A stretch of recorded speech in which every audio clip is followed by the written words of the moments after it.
Moi bo día a todas e a todos, moitas grazas por asistir a esta rolda de prensa. Veño presentar unha proposición do Grupo Municipal de Compostela Aberta que levaremos ao próximo pleno da semana que ven. Esta proposición versa sobre o servizo da axuda no fogar e da demanda ao Goberno Municipal para que atenda as demandas das traballadoras que prestan o servicio e que incorpore estas demandas ao prego do contrato que ten que licitar. Como sabedes, este servicio foi obxecto dunha remodelación importante no goberno anterior de Compostela Aberta pola concelleira no seu momento de Políticas Sociais, Concha Fernández, que duplicou o custo do contrato en comparación co goberno do Partido Popular e incorporou propostas novedosas e melloras do contido da prestación, así como na posibilidade de facer modificacións, incremento de horas e incorporación de cláusulas sociais. Compostela Aberta negociou co Goberno Municipal, negociou co Partido Socialista nos orzamentos do 2020 un incremento significativo neste servizo de axuda no fogar.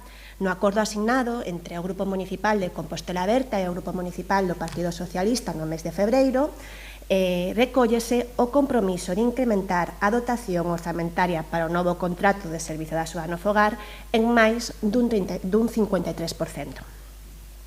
Como sabedes, este servizo de axuda no fogar estáse en contrato dende o mes de febreiro. En agosto foi sacada a súa licitación que foi recurrida pola Federación de Servicios do Sindicato de Comisións Obreiras, que interpuso un recurso especial en materia de contratación diante do Tribunal Administrativo de Contratación Pública de Galicia. Este tribunal acordou, o 8 de setembro, a suspensión da licitación como medida cautelar. E Comisións Obreiras interpuso este recurso porque se viu obrigado ante a falta de diálogo, ante a falta de reunións neste ano e pico coa concelleira responsable que é Mila Castro. Son moitas as reunións solicitadas por parte das centrais sindicais e dos comités de empresa coa concelleira que non foron contestadas. Finalmente, o 30 de setembro, o Tribunal Administrativo de Contratación Pública de Galicia resolveu a estimación parcial do recurso presentado por Comisións Obreiras. Resolveu favorablemente a alegación presentada na que se refire o cálculo insuficiente da partida destinada á adquisición de material necesario para as traballadoras fronte á COVID. Material necesario, dotación orzamentaria, material necesario para a adquisición de máscaras, EPIs, batas e outros materiais.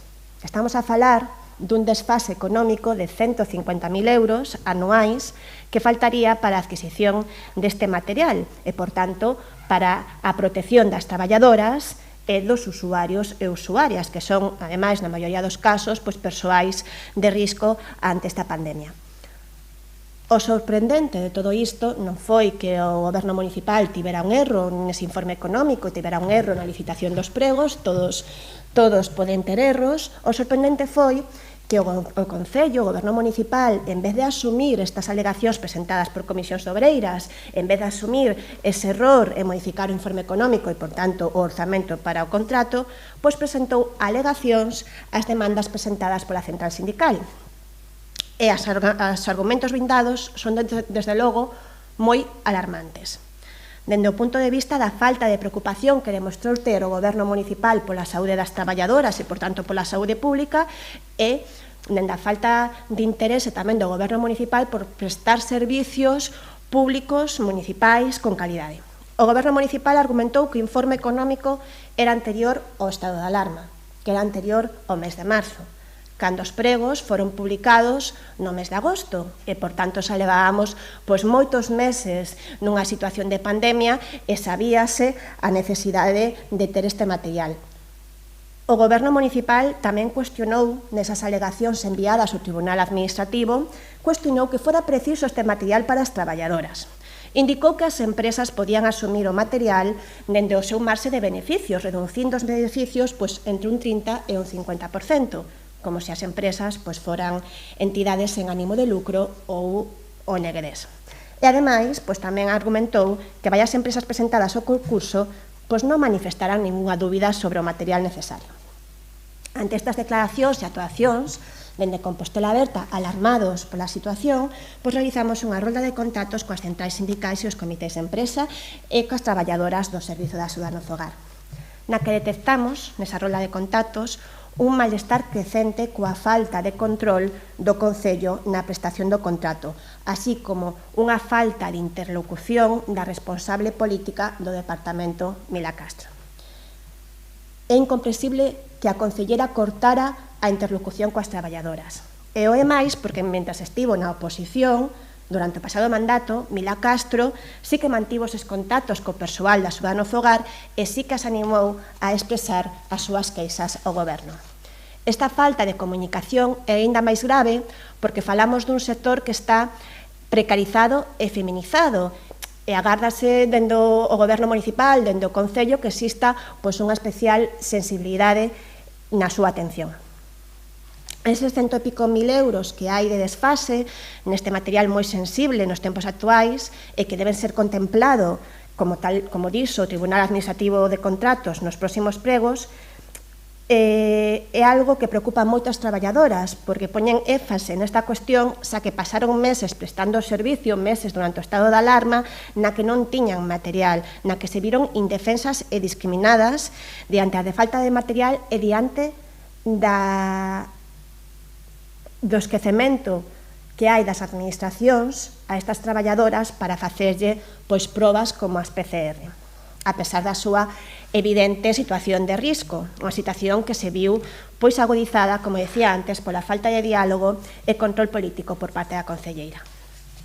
Son outras cuestións que tamén levamos nesta proposta para o pleno da semana que ven, que son reivindicacións do colectivo e que non foron escoitadas, non?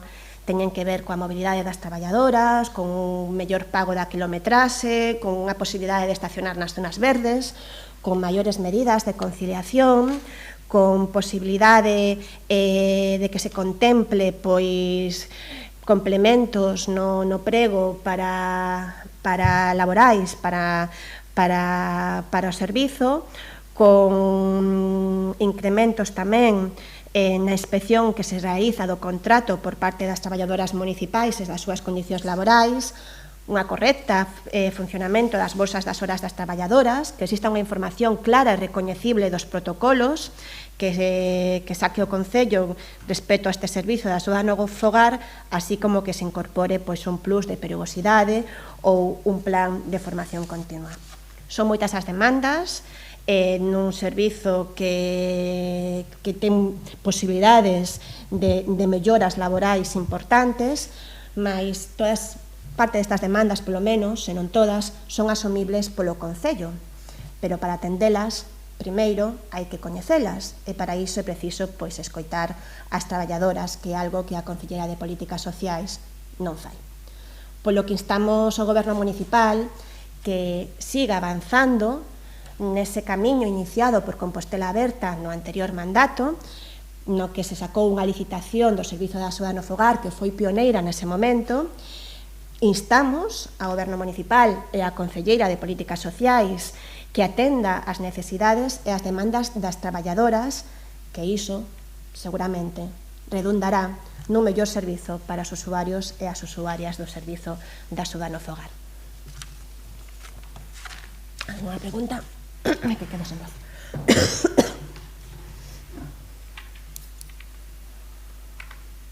Non hai ninguna pregunta, entón? Vale. Bueno, pois deixámola aquí, entón. Gracias.